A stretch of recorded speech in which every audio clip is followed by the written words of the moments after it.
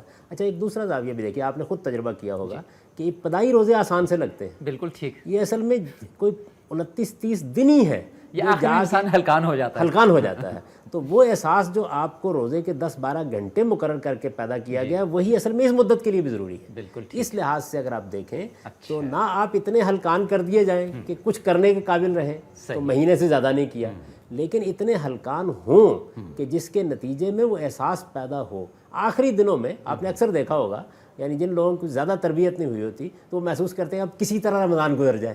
یہ ہوتا ہے نا, انسانی فطرت ہے. تو وہ اصل میں جو وہ وقت ہوتا ہے اس وقت میں آ کے پھر پہلے مرحلے میں تو یہ ہوتا ہے کہ روزہ آخری وقت میں آ کے یعنی 3-4 گھنٹے آخری اس پہ زور لگاتا ہے.